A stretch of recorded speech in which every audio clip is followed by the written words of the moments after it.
Ya conocemos a don Cristóbal Sevilla, que nos acompañó en la primera sesión de esta formación diocesana de catequistas, y volvemos a presentároslo.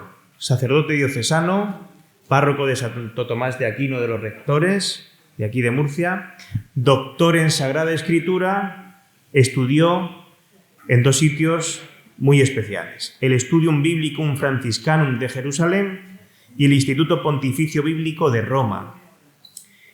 Y damos gracias porque es profesor en este Instituto Teológico San Fulgencio. Con franciscano y jesuita, ¿eh? Unos y otros. Una mezcla. Y después, entre franciscano y jesuita, hice mi síntesis otra vez. Cuando vuelvo a Jerusalén los veranos, me voy con los dominicos, a la biblioteca de los dominicos. O sea que... Todos los palos. Bueno, pues su amor a la Biblia y su conocimiento lo hacen un buen Cicerone en esta introducción a la Sagrada Escritura. Vamos a escucharlo con mucha atención. Bueno, yo quiero empezar recordando a Fray Amigo, al cardenal Amigo, ¿no? Ahora, en este momento están celebrando su funeral en la Catedral de Sevilla. Él vino por aquí, por Murcia, varias veces, y yo conseguí estar con él en la inauguración del curso de los franciscanos. Él era franciscano y explica él por qué se hizo franciscano. Es muy bonito lo que dice. Dice: yo elegí mi vocación de franciscano porque vi que sentía alegría y contento con las cosas sencillas, con las pequeñas cosas. Yo me sentía feliz. Yo no tenía grandes aspiraciones, sino con lo sencillo, el vivir el día a día, la sencillez de un... Eso, quien hemos vivido con los franciscanos, yo viví casi 3 años en Jerusalén con ellos, y todavía cuando voy, aunque voy a trabajar en la biblioteca de los dominicos, pero también uso la de los franciscanos, y allí tengo profesores ya conocidos, todavía conocidos, la mayoría se han muerto, pero también voy con ellos y a veces me invitan a comer, ¿no? Y la sencillez de un convento franciscano es también algo para vivirlo, ¿no? Para vivirlo. Pero Fray Amigo decía en aquella homilía, porque celebró la Eucaristía del Espíritu Santo allí en los franciscanos, y después presidió el acto oficial de apertura del curso. Dijo: todos sabemos que la Iglesia es una barca, ¿verdad? ¿Verdad? Que la gran imagen de la Iglesia es que la Iglesia es una barca. ¿Pero qué clase de barca es? Dice, algunos, la manera de hablar de la Iglesia parece que esta barca, o quisieran que fuera un acorazado, siempre disparando, pum, pum, pum, pum. O un transatlántico de estos bien reforzado, ¿no? Bien potente, de estos que no se mueve, que tú vas en la cubierta todo cómodo, ¿no? Yo nunca he ido en transatlántico, pero parece ser que eso es, ¿no? Y bueno, dice, ¿qué clase de barco os imagináis que puede ser la Iglesia? Dice, la Iglesia es una humilde patera. Es una humilde, la barca de Pedro es como una humilde patera.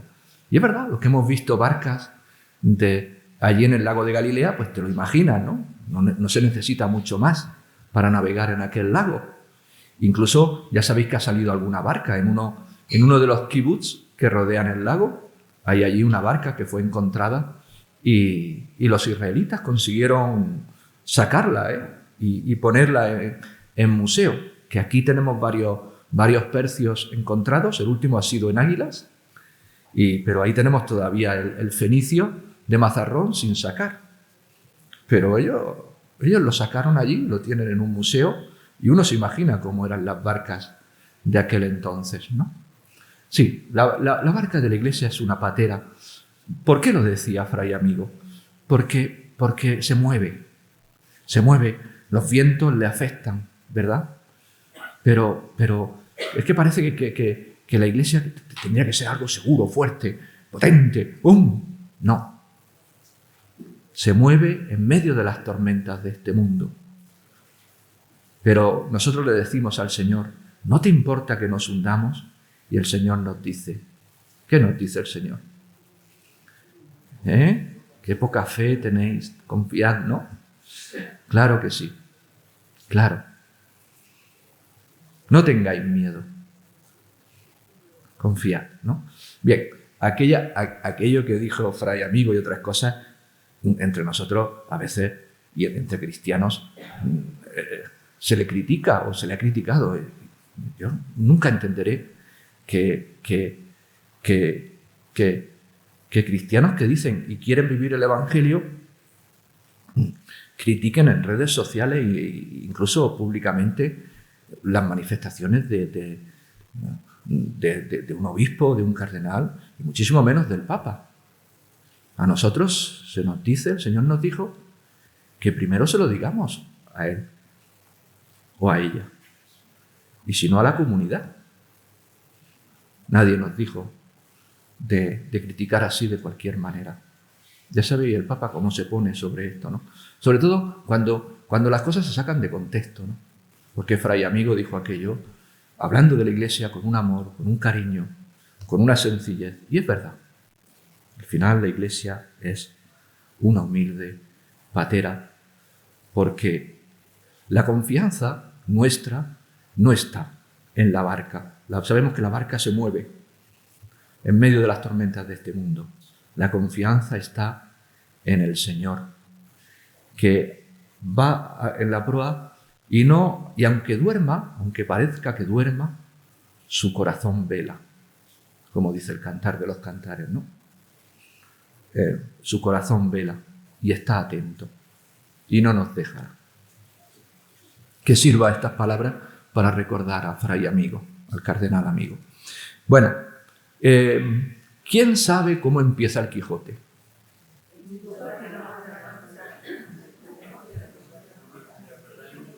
¿Está claro? ¿Y el Nuevo Testamento cómo empieza?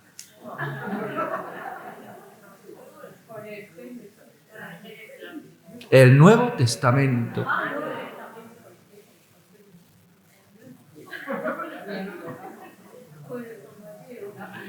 Ahí os quiero ver.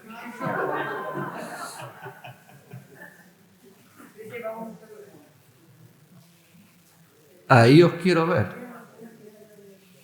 Bueno, voy a leer el comienzo del Nuevo Testamento. A ver, comienza por un evangelio, ¿no? ¿Por qué evangelio comienza? Sí, San Mateo. Creer no, es así.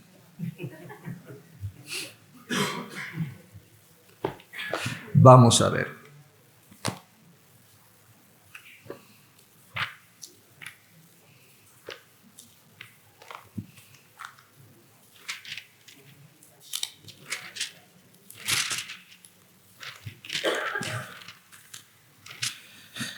Libro del origen de Jesucristo, hijo de David, hijo de Abraham.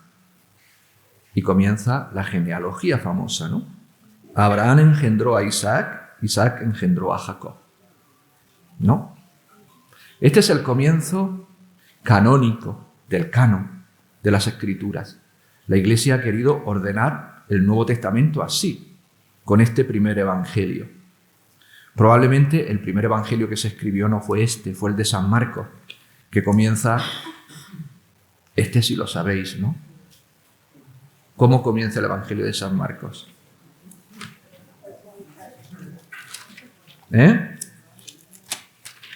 ¿Cómo comienza? Con un título muy importante para nosotros. Comienzo del evangelio de Jesucristo, Hijo de Dios. Como está escrito en el profeta Isaías, yo envío mi mensajero delante de ti, el cual preparará tu camino. Comienzo del evangelio de Jesucristo, Hijo de Dios. Vale. ¿Y cómo termina el Nuevo Testamento? ¿Cómo termina el Quijote? Aunque no os acordéis de la frase, pero os acordaréis de cómo termina Don Quijote, ¿no? El hidalgo. ¿Cómo termina? Con su sobrina. Y termina, ¿estaba loco o cuerdo? Estaba cuerdo ya. Ya se había dado cuenta de toda su locura, de toda su ¿no? Vale. ¿Y cómo termina el Nuevo Testamento? Ya, pero ¿cómo termina?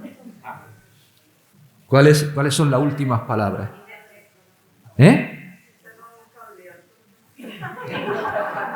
¿El qué? Ya. ¿Cómo termina?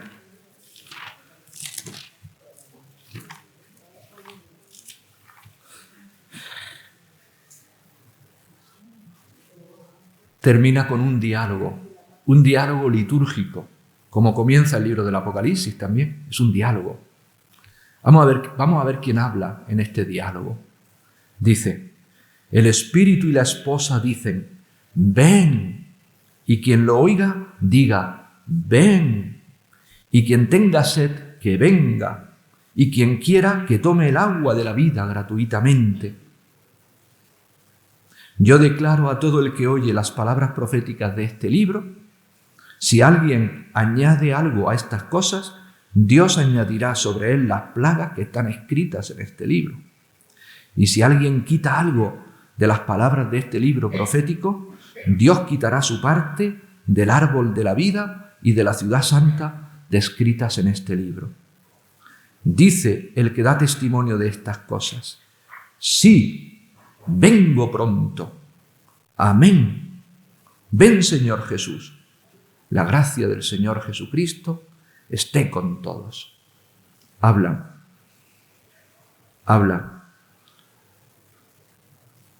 El Espíritu y la esposa, que es la iglesia, la barca, los que vamos en la barca.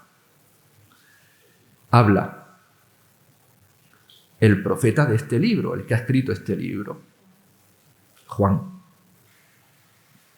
Y habla el Señor Jesús, que dice, sí, vengo pronto. Hay 4 voces en un diálogo que es litúrgico, que es diálogo de un domingo por la mañana. ¿Vale? Este es el principio y el final. Espero que no os olvidéis ya de cómo comienza el Nuevo Testamento y cómo termina. ¿Vale? Porque del Quijote no había ninguna duda. Pero del Nuevo Testamento... Bueno, yo quería comenzar comentando un cuadro de un pintor catalán de Tarragona, que es cómo el cristianismo va avanzando en aquella sociedad, ¿no? En aquella sociedad romana, ¿no? En la Roma de aquel momento. Y, veis que una mujer, son 3 mujeres, ¿no? 4 mujeres que hay que señalar. La primera lleva los evangelios en la mano. Intenta abrirse paso.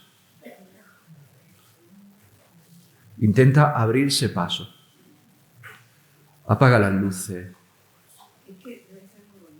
Sí.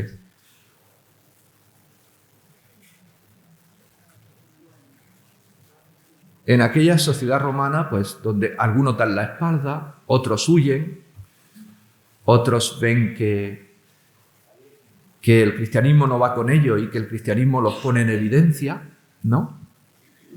Pero otros se van arrodillando ante esta señora que lleva en su mano el libro de los evangelios.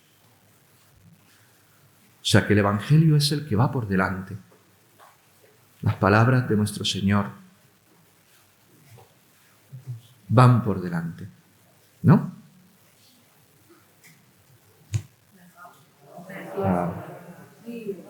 ¿Qué os parece el cuadro?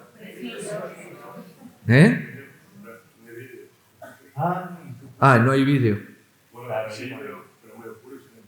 Vale, no. Sí, no importa. Ese es un momento, nada más. Correcto. Mirad esta señora con mucha paz. Qué bonita la imagen de las mujeres, de las 4 mujeres. Va por delante con el libro de los evangelios en la mano y va con paz. No va con armas. Va presentando la verdad del evangelio, ¿no?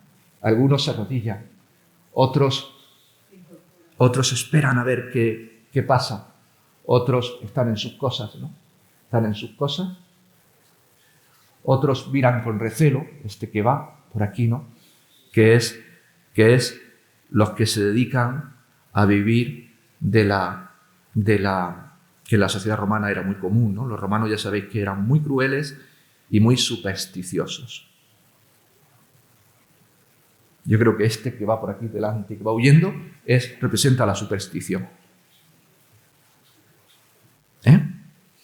Y las otras 3 mujeres, ¿quiénes son? He puesto a la primera. La fe, la esperanza y la caridad. La fe es esa. La caridad, esa. Y la esperanza, que está dando ánimo a un enfermo, esa. Antonio, te lo sabes muy bien, ¿verdad? ¿Has visto? ¿Conocías este cuadro? Bonito, ¿eh?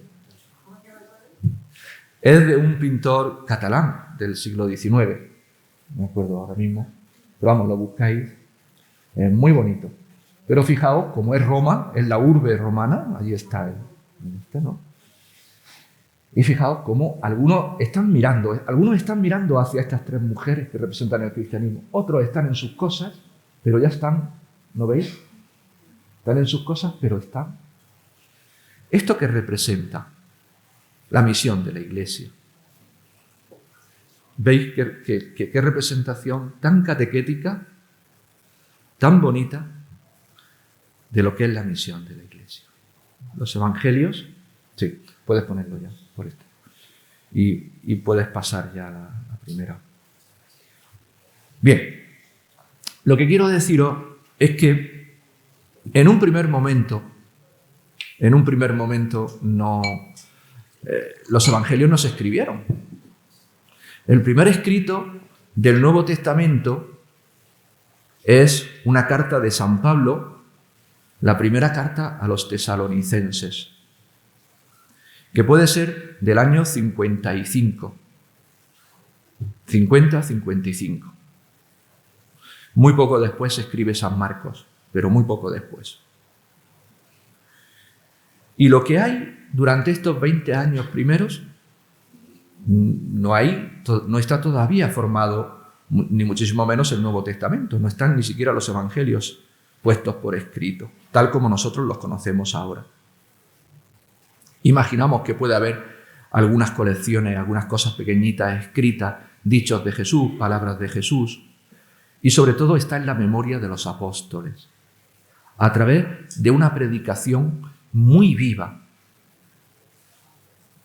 una predicación muy testimonial, muy catequética.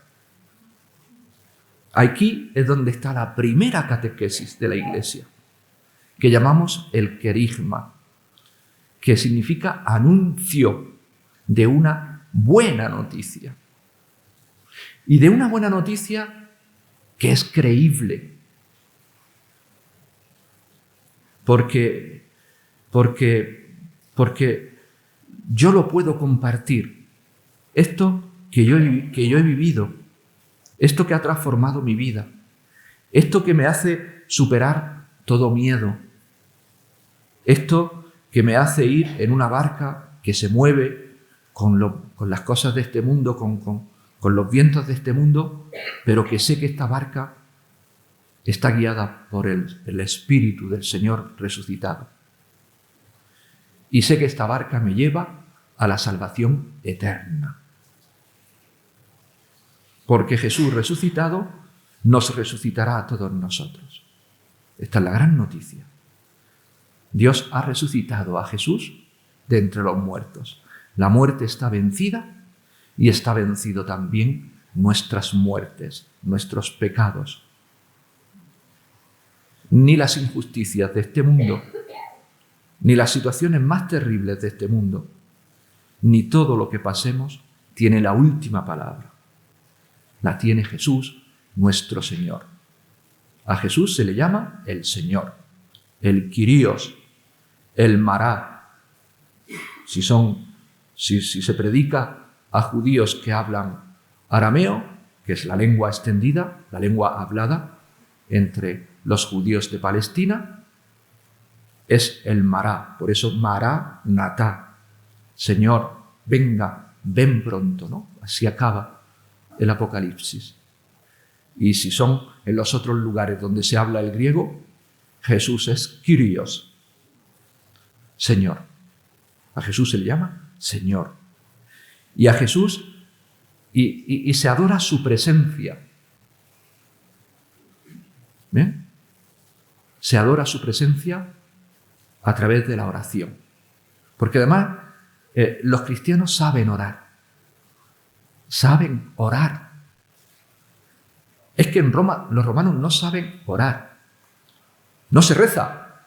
Los que rezan son los sacerdotes, los especialistas, que tienen oraciones que solo ellos conocen para curar, para conseguir beneficios, para invocar a los dioses, para que no nos sean contrarios, sino que nos ayuden en nuestro destino, para que nos sean favorables. No.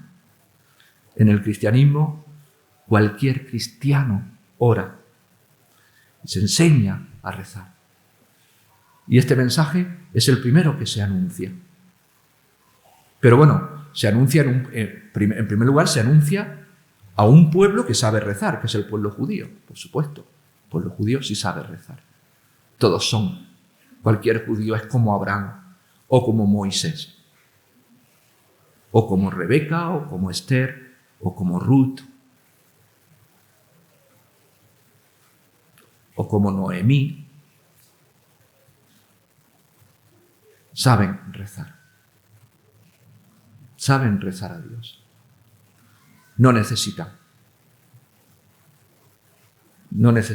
ir a ningún sitio para rezar. Pueden rezar en sus casas, cualquiera. Entonces, el primer anuncio es entre los judíos. Ahí está San Pablo hablando en la sinagoga. Y hablan de Jesús como el cumplimiento de las Escrituras. Esto lo podréis encontrar por todas partes del Nuevo Testamento. En las cartas de San Pablo especialmente, pero también en los Evangelios, que Jesús dice, como está escrito. Jesús reza en la cruz con un salmo, con el Salmo 22, y reza con otros salmos. Y Jesús dice mucho, como está escrito, según está escrito, bien dijo de vosotros el profeta Isaías, este pueblo me honra con los labios, pero no con el corazón.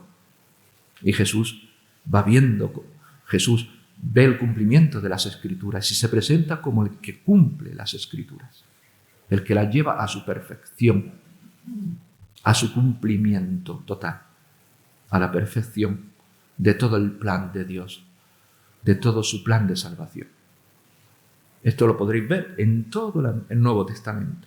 Es un hilo que atraviesa todo el Nuevo Testamento, el cumplimiento de las Escrituras.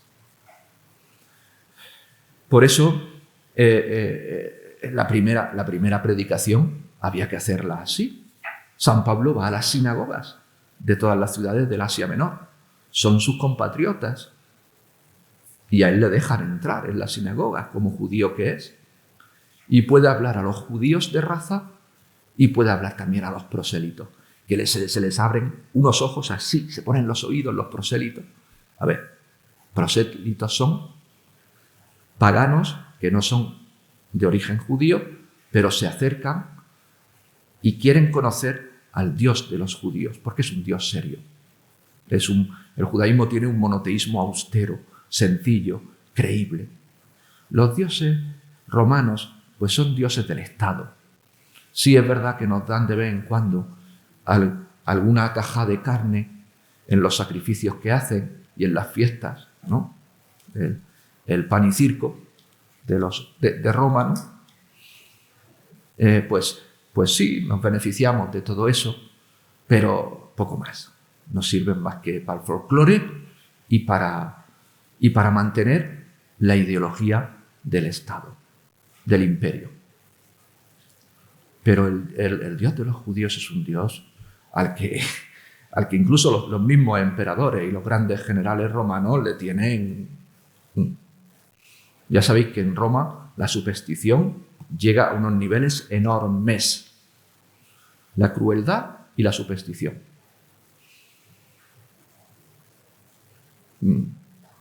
A Flavio Josefo, al general Flavio, de la familia de los Flavios, Vespasiano, que era un Flavio, como sabéis, pues Vespasiano, el general de la resistencia judía en Galilea, Ben Yosef, cuando fue apresado, ya sabía el destino que le esperaba. Pero Ben Yosef le dijo, como hizo José con el faraón, le adivinó el futuro y le dijo, te queda poco para ser emperador. Te llamarán de Roma para ser emperador. Y Vespasiano se echa para atrás y dice, si eso me lo dice otro, pero me lo está diciendo un judío. Que el Dios de los judíos,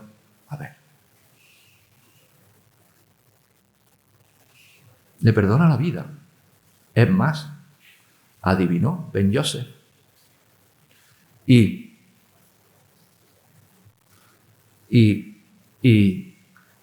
se fue a Roma con Vespasiano.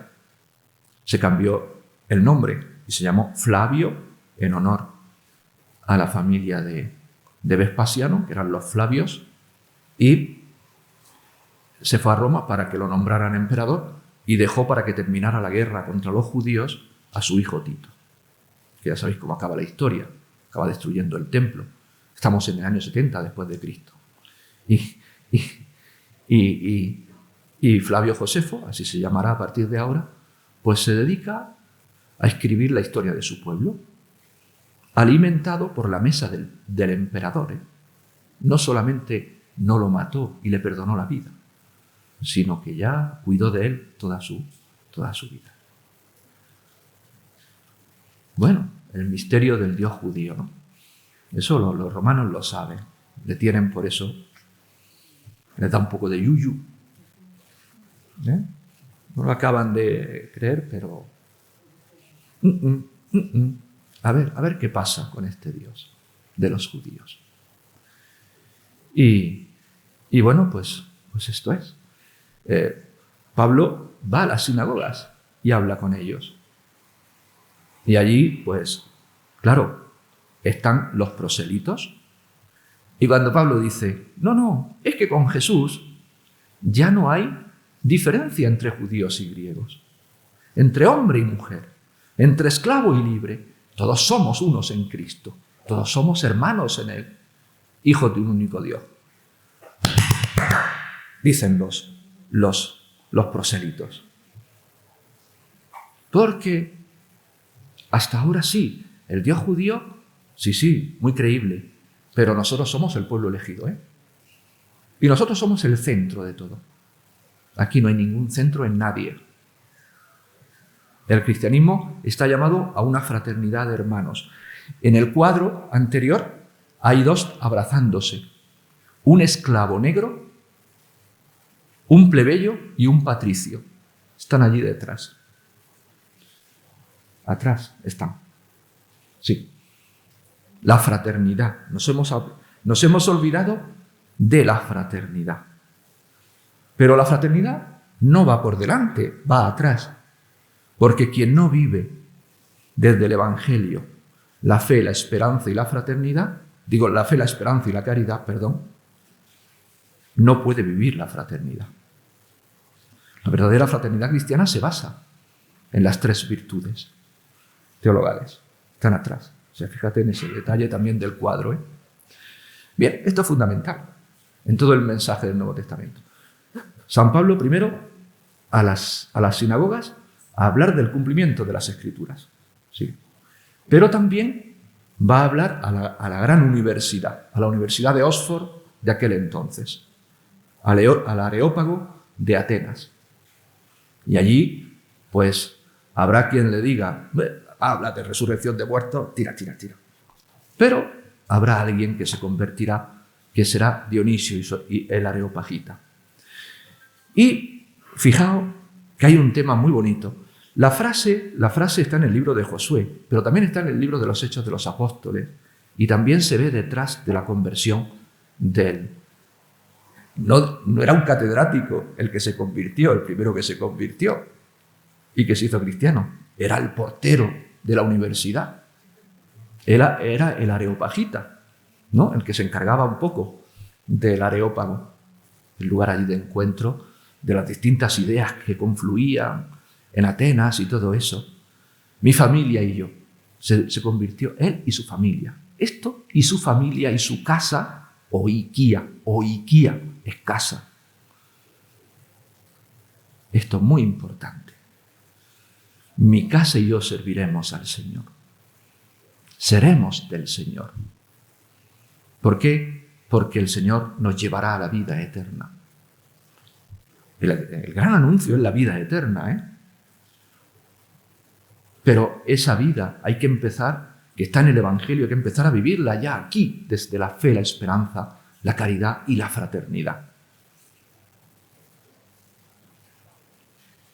Bien, prosélitos, judíos, paganos, que se van convirtiendo, que se van adheriendo. Muy bien, me encanta este sistema de recordar el tiempo. Sigue pasando. Bueno, ahí tenéis a San Pedro predicando en una de las catacumbas. También en tiempo de persecución, terribles persecuciones, ¿no? Escribiéndose el Nuevo Testamento, pues hay primero una gran persecución. Si yo os digo, ¿cuál fue la gran persecución contra los cristianos en el periodo del Nuevo Testamento? ¿Cuál me diríais? Pues sí, fue importante, pero no fue la más. La más fue la de Domiciano. Después la última, Diocleciano, más adelante, ¿no? Pero la de Domiciano, la que está detrás del Apocalipsis, en el año 90, esa fue terrible. Esa fue terrible. Sí, pero fijaos que cuando en el capítulo 12 del Apocalipsis se describe una mujer vestida de sol, una señal en el cielo, apareció una señal en el cielo, una mujer vestida de sol, y hay un gran dragón que ha barrido ya con su cola, esto representa al Imperio Romano, con su cola parte de las estrellas. Esas estrellas son los apóstoles. Efectivamente, ya en el año 90 ha muerto Pedro, ha muerto Pablo, que son los que fueron martirizados en el periodo de Nerón. Pero aunque la de Nerón es la más significativa por ser la primera, fue más terrible todavía la de Domiciano, Y entonces, pues sí, se aprovechan estos lugares. Y en estos lugares la predicación de Pedro. Ya hay que imaginarse a Pedro. Yo me emociono. ¿Quién no se ha emocionado viendo la película Quo Vadis? Esa escena de Pedro anciano en la Vía Apia, ¿verdad? En la Vía Apia. Quo Vadis, Pedro. ¿Dónde vas? No. Pues no lo sabe. Pedro va a su misión. La misión es lo más importante para ellos, para los apóstoles. ¿Cómo pudieron hacer esto? Todavía hay historiadores humildes que, aunque no sean muy creyentes, pero reconocen que cómo pudo el cristianismo en la primera generación extenderse de aquella manera. ¿Cómo pudo hacerlo, no? Pues uno de los lugares claves fueron pues estos primeros lugares de reunión, las catacumbas, los cementerios cristianos. Bien, y aquí es donde se empieza a escribir otra Biblia, otro Nuevo Testamento, una Biblia completa. Es Biblia porque junta Antiguo y Nuevo Testamento. No podemos olvidar que entre los primeros cristianos de Roma hay bastantes que son de origen judío y viven esta unión entre Antiguo y Nuevo Testamento. Jesús es el cumplimiento de sus escrituras, ¿no? Y son enterrados allí. Y entonces aparece la Biblia de los pobres. ¿Cuál es la Biblia de los pobres? Todavía está entre nosotros la Biblia de los pobres. La iconografía cristiana, las pinturas cristianas, las primeras pinturas de los hipogeos, de los cementerios cristianos, de las catacumbas. Esas representaciones que aparecen es la Biblia de los pobres. Todavía está. Si la Semana Santa la hacemos bien, si las procesiones se hacen bien, están pensadas como Biblia de los pobres también. Pero esto está así desde siempre, desde el primer momento. Son unas pinturas muy naif, muy sencillas, como vamos a ver. Aquí hemos tenido una profesora en nuestro centro de estudios que daba latín, doña Elena Conde, profesora de la Universidad de Murcia, ya jubilada, y acaba de escribir un artículo precioso sobre un hipogeo y sobre unas pinturas que yo se lo he recensionado, porque ella escribe sobre San Jerónimo y sobre una carta de San Jerónimo, la carta 78, y el modo como tiene San Jerónimo de interpretar en una respuesta que le da a una señora de Roma, a Fabiola, ya muerta, es una carta póstuma, pero esta señora le había hecho una pregunta a San Jerónimo y él no supo contestarla en un principio, sobre el capítulo 33 del libro de los Números. Y cuando Jerónimo encuentra la luz, escribe la carta 78, una maravilla. Y dice doña Elena que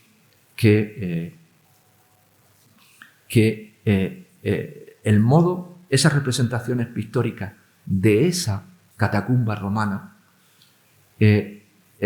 responden a la carta de San Jerónimo, a la exégesis, al modo de interpretar Jerónimo del libro de los Números, porque aparecen representaciones en el libro de los Números. Balaán, Moisés, las etapas del Éxodo, todo eso aparece con escenas también del Nuevo Testamento, la resurrección de Lázaro. Es importante, ¿no? Porque los que están allí enterrados están esperando la resurrección. Pasa. Bueno, el Nuevo Testamento empieza a escribirse, y empieza a escribirse con un material muy pobre, ¿no? Que son los papiros. Algunos de ellos los conservamos, porque gracias a Dios el papiro, aunque es natural, en la planta del papiro, que crece en el delta del Nilo, ¿no? Y después se seca y se juntan las tiras vertical y horizontal. Pero el clima seco de Egipto, la arena y todo eso, hace que hayamos encontrado papiros importantísimos. Yo tuve la suerte de estar un verano en Dublín y poco antes de venirme, un sacerdote de aquí, de la obra del Opus Dei, fue a visitarme y dice: Cristóbal, sabía que estabas por aquí. Yo era un cura recién ordenado prácticamente. Y no te pierdas de visitar la Chester Beatty Library. Y yo me fui. Un día cogí el autobús, me perdí, como siempre cuando voy en primer lugar a un sitio me tengo que perder. Me perdí, pero finalmente encontré allí en un barrio a las afueras de Dublín la colección de un ingeniero que trabajó con las empresas inglesas en la construcción del canal de Suez, su colección de papiros del Nuevo Testamento. Una preciosidad, papiros antiquísimos del siglo II en el norte de Egipto, de los cristianos de Egipto. Papiros del Nuevo Testamento. Tenemos esos primeros originales, esos textos primeros, ¿no? Hay cantidad de testigos del texto del Nuevo Testamento. Sigue. Y a las catacumbas, la primera representación de la Navidad. El profeta Isaías señalando a la Virgen que dará a luz con una estrella encima. Probablemente la primera representación de la Virgen María. La primera.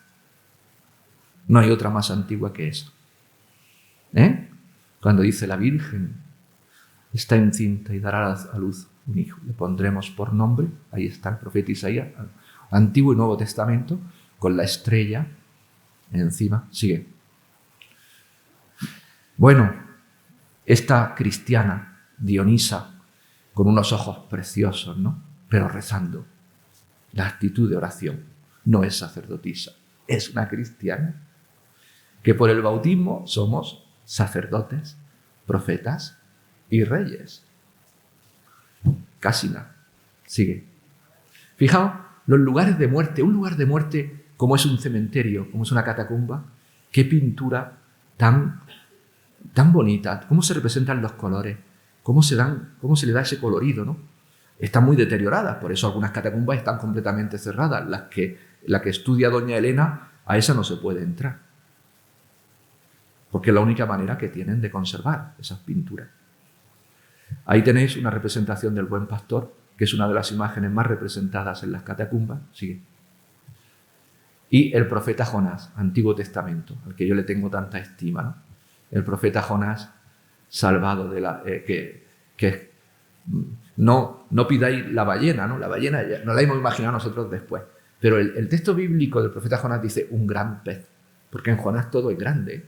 La marea, la tormenta es grande, la ciudad de Nínive es grande, el pez es grande. Todo es grande, menos, ahí hay una ironía tremenda del autor, inspirado, menos el profeta Jonás, que es pequeñito. Es un fundamentalista. Es un cabezón, empeñado en lo suyo, y que el Señor no hay manera de que lo convenza de que tienes que ir, Jonás, a predicar, y que no pasa nada, Jonás. Si se convierten, mejor. Pero Jonás no quería que se convirtieran los ninivitas, quería que el Señor los pasara a fuego a todos. Es pequeñito. Entonces, claro, el autor juega con esa ironía de lo grande y lo pequeño. Todo es grande en Jonás, menos. Bueno, ahí están. Y esa, ya sabéis cuál es la representación, la hemorroísa, ¿no? La mujer que sufría flujos de sangre, el manto de Jesús, las primeras representaciones. La Biblia de los pobres. La Biblia de los pobres está allí, en aquellos lugares que son cementerios, pero también lugares de reunión. Sí, sigue. Ahí tenéis la primera representación también de la Eucaristía. Un banquete eucarístico. Jesús está presente ahí también, en aquellas primeras reuniones. Fijaos qué importante es la asamblea. La Eucaristía no es solo, sino la asamblea, los que se juntan. Sigue. Y bueno, y todo esto hay que vivirlo desde el espíritu. Pentecostés, el espíritu de Pentecostés es fundamental para todo en el Nuevo Testamento. Sin el Espíritu Santo no entendemos nada, porque es el Espíritu Santo el que va a inspirar a los primeros, a los evangelistas, el que va a inspirar la obra de evangelización y de misión de Pablo, de Pedro y del resto de los apóstoles. Ellos son los que sienten la presencia del Espíritu Santo. El Espíritu Santo, después de rezar y de ayunar, en la comunidad de Antioquía, dice a la comunidad que Pablo y Bernabé tienen que irse a la misión. Y comienza el primer viaje misionero. El Espíritu Santo, Cristo resucitado a través de su Espíritu, que es el Espíritu Santo, el amor de Dios, del Padre en el Hijo, dice a Pedro: Pedro, mata y come y no te preocupes. Y además, en esta casa, esos que están reunidos pueden recibir la confirmación sin haber recibido todavía el bautismo. Bueno, habían recibido ya la confirmación. Ahora ya pueden bautizarse. ¿Cómo es posible eso, Antonio? Habían recibido el Espíritu Santo. Claro, porque el Espíritu Santo va por delante. Y habían sido confirmados antes de ser bautizados, aquellos paganos. Pedro, que es judío hasta la médula, judío, vamos, no lo podéis ni imaginar. Pedro le dice a Jesús: no, tú no puedes morir, Señor.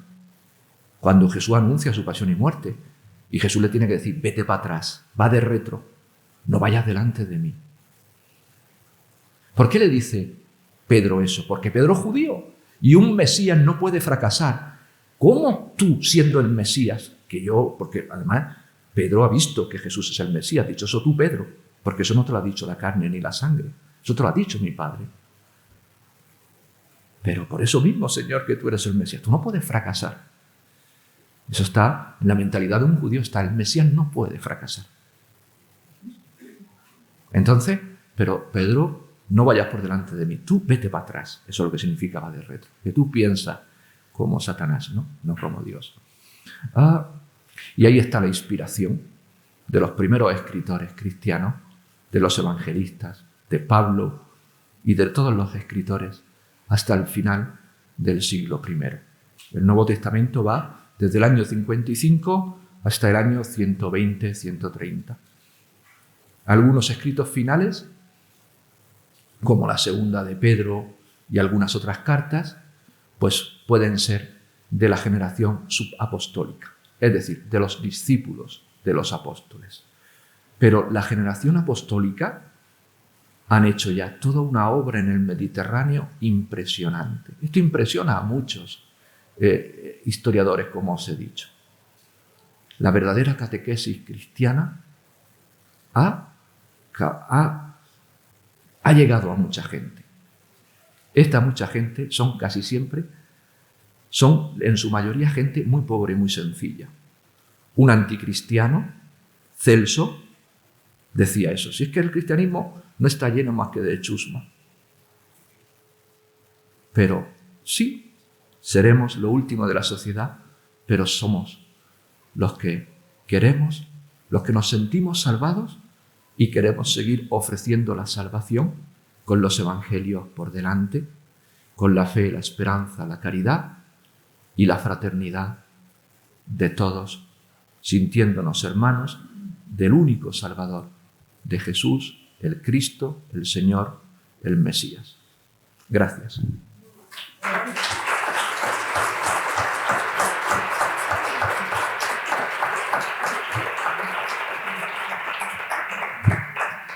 Bueno, ¿hay algún turno de preguntas ahora? Ya sabéis que los primeros teólogos de la Iglesia no son teólogos, son catequistas. Orígenes es un catequista. Está en Alejandría como catequista. Los obispos necesitan, el primer ministerio que necesita un obispo es un buen catequista o unos buenos catequistas. San Agustín fue catequista. San Agustín se fue de monje al norte de África, donde tenían sus padres, donde tenían allí una finca familiar. Se llevó incluso al hijo que tenía San Agustín, pasa que murió pronto. Y allí es donde él empezó realmente a vivir una vida de monje, a entender el libro de los Salmos y a entenderlo todo. Y el obispo de la diócesis de al lado lo llamó para que fuera catequista allí. Y enseguida vio ese obispo que Agustín tenía que ser su sustituto como obispo, que tenía que ordenarse de cura, que no se podía quedar solo en monje. ¿No? Los obispos eran monjes. Los obispos en el primer milenio, todos los grandes obispos eran monjes. Y vivían como monjes. Y entonces buscaban porque la formación era muy necesaria, pero una formación que sirviera a la evangelización, a la comunicación del auténtico mensaje cristiano. Y así, no os imaginabais que Agustín fue catequista, ¿verdad? Nos imaginamos a Agustín como el gran teólogo. Catequista en primer lugar. ¿Alguna pregunta?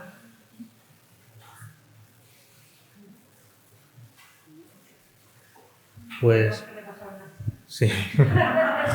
Ya sabéis cómo empieza y cómo termina el Nuevo Testamento, ¿verdad que sí? Esa pregunta es interesante que la hagáis algunas veces, ¿no? Una asignatura pendiente. Me gustaría leer el comienzo del Evangelio según San Lucas. Puesto que muchos han emprendido la tarea de componer un relato de los hechos que se han cumplido entre nosotros, como nos los transmitieron los que fueron desde el principio testigos oculares y servidores de la palabra, también yo he resuelto escribírtelos por su orden, ilustre Teófilo. Bueno, pues nosotros nos encontramos en la catequesis con muchas personas, niños, jóvenes, adultos, ancianos, que queremos y debemos de conseguir que sean teófilos, amantes de Dios. Y para eso, nada mejor en la catequesis que que enseñarles la Sagrada Escritura, la palabra de Dios. Y ese es el principal cometido que tenemos como catequistas. Pues gracias, Cristóbal, por esta introducción. Solamente una pequeña anotación de esta última diapositiva, que es el Evangelio de este domingo, que es: traed, muchachos, tenéis peces, traed. Pero Jesús resucitado, que es cocinero, además de jardinero, Jesús resucitado es cocinero, ¿o no? ¿No sabéis los oficios de eso, no? Yo vengo ahora, me he quitado la ropa de jardinero para ponerme, porque tengo problemas en el jardín, hasta el jardinero esta mañana haciendo unas cosas, pero yo ya estaba a las 7 de la mañana allí haciendo cositas. Y entonces Jesús resucitado tiene preparado el fuego y el pan. Incluso Jesús resucitado tiene un pez. Ha pescado él también. Él participa en la misión. Si Jesús no está en medio de nuestra misión, de vuestra misión de catequesis, Él comparte. Él es el que parte el pan en medio de nosotros. Hay que sentir su presencia. Y yo os voy a decir solo una cosa. Tenéis que enseñar a los niños a hacer oración de adoración. De adorar la presencia de Jesús. Hace 3 semanas nosotros tuvimos una experiencia en mi parroquia de adorar con los niños. Pero claro, yo al principio tuve que centrar la mirada de los niños. Venga, mirad aquí. Mirad a la custodia. Aquí está Jesús con quien vosotros vais a comulgar. Jesús que es pan, que se hace pan en medio de nosotros. No dejéis de mirarlo. Y después me bajé con ellos y ya todo lo demás lo hicieron las catequistas, con oraciones muy pequeñas, con algún canto de estos que están enseñando ahora en los oratorios para niños pequeños, que está organizando la delegación, y salió. Yo ya tenía experiencia de eso en encuentro con familia en los veranos, cuando me he ido de convivencia con familia de la Renovación Carismática por el norte de España. Y hemos hecho adoraciones incluso con los niños preciosas. Pero aquí yo tenía un poco de reticencia. Y hay que hacerlo más. La impresión de las catequistas es que eso hay que hacerlo. Hay que enseñar a los niños a adorar la presencia de Jesús en medio de nosotros.